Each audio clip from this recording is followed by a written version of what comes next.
Venez, venez, on a beaucoup de choses à régler au bureau.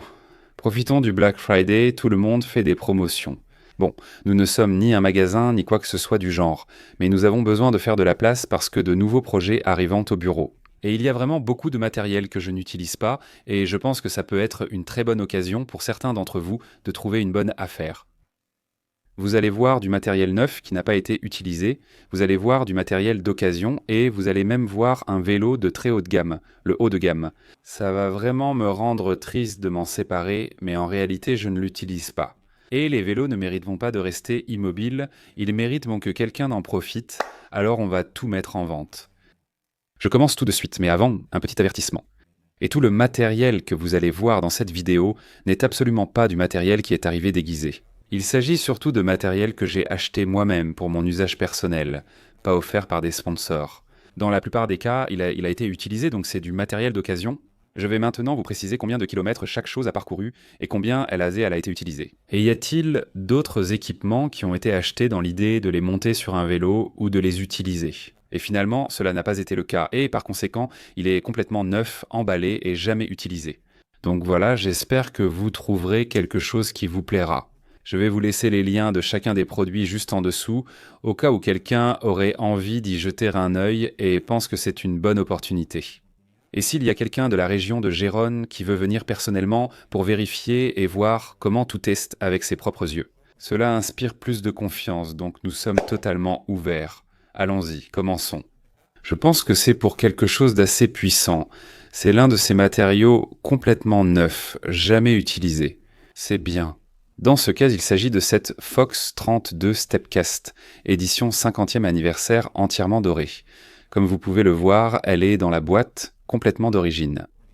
Nous parlons d'une fourche avec 100 mm de débattement, c'est le dernier modèle sorti l'année dernière, avec le pont à l'arrière. Je crois me souvenir que c'est la fourche de suspension avant la plus légère qui existe actuellement sur le marché. Et voilà, elle est ici complètement neuve pour un vélo avec 100 mm de débattement. Super bonne option pour la mettre à jour et avoir ce qui se fait de mieux. Bien deuxième point que nous avons ici. Ce cadre Feld arrière que j'ai acheté il y a quelques années et que, comme vous pouvez le voir, j'ai finalement utilisé ces pièces pour les issaments, pour les monter sur d'autres vélos. Et il est resté complètement inutilisé. Mais ce cadre est resté complètement neuf. Je l'ai acheté à l'équipe professionnelle Human Power Health, celle que vous voyez ici. Et le cadre est complètement neuf.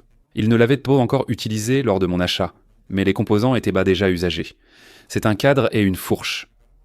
100% carbone très aérodynamique, voyez? Tige de sel, aéro, guidon et potence 2 pièces.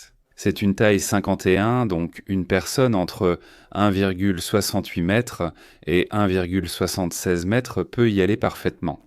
Je mesure 1,75 m, vous voyez ainsi. Elle est équipée d'une potence de 90 mm de longueur, mais j'ai exactement la même 110 mm de longueur. Au cas où quelqu'un en aurait besoin, en fait, que vous en ayez besoin ou non, celui qui prendra ce cadre repartira avec les deux potences, quoi qu'il arrive. Note importante, le câblage est déjà passé, d'accord? Et on va le laisser comme ça. Parce que c'est l'un de ces cadres qui, surtout dans cette partie ici, demande du travail. Il faut du temps pour passer le câblage, donc c'est déjà fait. C'est aussi une tâche en moins pour le vainqueur. Il a une peinture incroyablement belle, qui change. Ici, on ne va pas s'en rendre compte, mais au soleil, elle passe de ton bleu à une sorte de lilas. Et comme je vous le dis, c'est un cadre super aéro. Ne lui demandez pas de faire de grandes ascensions. Mais sur le plat, avec ce vélo, on vole littéralement. Ici, on a les roues qui étaient livrées sont ça avec cette Feld quand je les ai achetées. Celles-ci avaient déjà roulé. Je crois qu'elles avaient environ 1000 km parcourus par l'équipe professionnelle avant que j'achète le vélo. Et donc on parle de Vision Métron avec un profil de 55 mm, évidemment, 100% carbone, environ 20 mm de largeur interne. Je crois qu'à L2, elles pèsent environ 1483 grammes la paire. Elles sont équipées de voyants chez Socampé de rayons complètement plats, straight pull, et au final, ce ne sont pas les roues les plus légères du monde, mais elles sont assez rigides et génèrent beaucoup de vitesse sur le vélo. Après les 1000 km parcourus par l'équipe, j'ai ajouté environ 300 à 400 km. Et bon, ce sont vraiment une très bonne option parce que, à part quelques petits éclats et quelques rayures, les roues y sont en parfait état. Regarde, il reste encore une étiquette d'origine. J'oubliais de mentionner qu'elles sont préparées pour Center Lock, pour les freins Shimano et la fixation de la cassette XDR de RAM. Et maintenant, passons aux suivantes, ce sont ces DT Swiss ARC 1400 DCAT qui étaient mon monté sur un vélo de route aérodynamique que j'ai eu il y a pas mal d'années. Elles ont un profil d'environ 48 mm, on parle de carbone, également 7 mm de largeur interne, aussi des rayons complètement plats et un poids qui tourne autour de 1500 grammes, si je ne me trompe pas. Elles sont également prêtes pour le center lock au niveau des freins et pour le XDR concernant la cassette.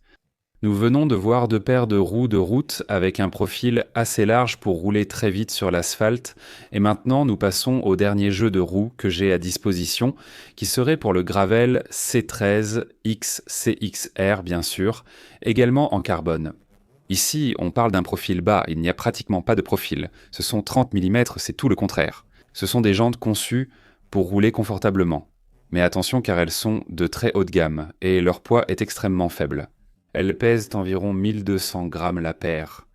Elles ont une largeur interne de 25 mm compatible avec des pneus de 36 à 57 mm. Et celles-ci sont prêtes pour des disques à 6 vis et une fixation de cassette, également compatible avec SRAM XDR. Ce sont des roues que je monterai sur un vélo de gravel, si vous voulez qu'il soit très léger, mais où le fait d'avoir un profil très large ne vous dérange pas tant que ça. Et donc la vitesse de pointe sur le plat n'est pas ce qui vous intéresse le plus, mais plutôt de vraiment bien grimper. Et que vous vous sentiez à l'aise pour absorber les bosses, parce qu'elles sont vraiment conçues pour ça. Une autre histoire que nous avons, complètement nouvelle, qui n'est même pas encore sortie de son emballage d'origine. Ce sont ces protections, ces genouillères pour enduro de Dainese. Avec un bon matériau, j'en ai d'autres que j'utilise et elles sont vraiment géniales. C'est-à-dire, ce type de matériau absorbe super bien les chocs, et d'un autre côté, le textile respire très bien. D'accord ? Donc, nous avons 3 ensembles. Je crois qu'il y en a une paire en taille M et une en taille S. Voilà, on vous le laisse là, il est complètement neuf. Eh bien, voici un vélo auquel nous tenons beaucoup dans la famille. Nous l'avons acheté en 2021 chez Orbea Campus, pour Aïda. Je l'ai beaucoup utilisé durant notre vie sur la Costa Blanca. Mais depuis que nous sommes arrivés ici à Gérone, la tente est passée au gravel et a oublié l'asphalte, donc on l'a laissé de côté. Donc voilà, une raison de plus pour que quelqu'un d'autre puisse en profiter. Nous parlons d'une Orbea Orca OMR d'il y a 2 modèles précédents. Comme vous pouvez le voir, elle est équipée de freins à patins avec un groupe Ultegra DI, 2 de la génération précédente, ceux qui ont la centrale électronique. Ici, sous la potence, avec un pédalier compact, des plateaux 50-34, donc assez confortables. Que puis-je vous dire d'autre ? Bien sûr, j'ai des jantes Mavic en aluminium et des pneus. Ceux-ci, c'est quoi ? Quoi ? Ah, ce sont des 25, je croyais qu'elles étaient des plus fines. Donc, des Vittoria 25 avec chambre à air. Le vélo a quelques petits coups, quelques petits dommages, mais bon, rien qui n'affecte l'intégrité, disons, du cadre. C'est une taille 51, comme vous pouvez le voir ici, donc je ne sais pas. Convient aux personnes de 1,60 à 1,70 mètres, Aïda fait environ 1,68 mètres. Si je ne me trompe pas, ça leur irait parfaitement. Ce sera la plus difficile. Je souhaite que personne ne la prenne et pouvoir la garder pour moi. Le problème, c'est que je ne l'utilise pas. C'est-à-dire, j'ai monté ce vélo il y a 2 ou 3 ans, quand je vivais encore à Benidorm pièce par pièce, en sélectionnant chaque composant avec beaucoup d'attention. Ça a été et c'est toujours mon premier et unique vélo de longue distance de cross-country. Et la vérité, c'est que je l'ai vraiment utilisé. J'ai vérifié sur Strava et ça m'a déprimé car je n'ai fait que 925 km avec. C'est-à-dire le vélo est complètement neuf. Et bon, comme vous pouvez le voir, c'est du très haut de gamme. Franchement, je pense qu'on peut la considérer comme super top parce qu'on a une suspension. C'est une Fox Kashima à l'avant, une 34 Superlight à l'arrière, l'amortisseur le plus haut de gamme qu'on puisse avoir, des manivelles en carbone, une Royce Face, aussi un plateau Royce Face de 34 à l'arrière, une cassette Garbarouk de Dix52. Dérailleur SRAM XX 1 sans fil, jante carbone 30 mm largeur interne. Les pneus, si vous pouvez les voir, sont neufs. Ce sont les premiers que j'ai montés. Ce sont des Bontrager. Des XR3 qui vont super bien. Une Fox Transfer, tige de selle télescopique. Nous avons ici une selle Allcross en carbone ultra légère. Les freins XTR avec des disques Galfer Shark. Qu'est-ce que je peux vous dire? C'est vraiment une bête de vélo, et si on la met sur la balance, vous allez voir son poids. 110 Nm de débattement avant 110 mm arrière, un vélo. Avec une géométrie très particulière, une sorte de mélange entre le cross-country et l'enduro, et je pense que ceux qui sont habitués au vélo à grand débattement vont vraiment apprécier. Mais le plus intéressant dans tout ça, c'est que, malgré le fait que ce soit une vraie bête de 120 mm le poids, vraiment. C'est-à-dire, pour que vous ayez une idée, j'ai une super Caliber avec 100 mm de débattement à l'avant et 60 à l'arrière. Et celle-ci, qui a 120 et 110, pèse moins que la super Caliber. C'est-à-dire, c'est une bête. Enfin, j'espère que ça pourra intéresser quelqu'un qui pourra en profiter et qu'il en profitera énormément. J'ai déjà eu un vélo de cette marque, celui d'Enduro, l'Extra, et je l'ai vendu il y a peu de temps. Parce qu'à Benidorm, je pouvais encore aller à la Fennasosa, au bike park. Mais ici, depuis que je suis venu, pour être honnête, je n'utilisais plus du tout l'enduro. Et bon, avec beaucoup de peine dans mon cœur, je vais donc la mettre en vente. Donc voilà, j'espère que vous trouverez quelque chose d'utile. Comme je l'ai dit, je vous laisse les liens ci-dessous pour vérifier si quelque chose vous plaît. Merci de ne pas tourner autour du pot, soyez direct. Si quelque chose vous intéresse, écrivez-nous et on avance. Si vraiment vous n'êtes pas sûr, eh bien non. Ne perdons pas de temps, ni vous, ni nous, d'accord? Soyez heureux et on se retrouve dans les prochaines vidéos qui seront normales, ce ne sera plus le Black Friday. Je ne l'avais jamais fait et j'ignore si je le referai. J'espère ne pas avoir trop de vélos et de composants plus tard. Enfin, une accolade. Salut!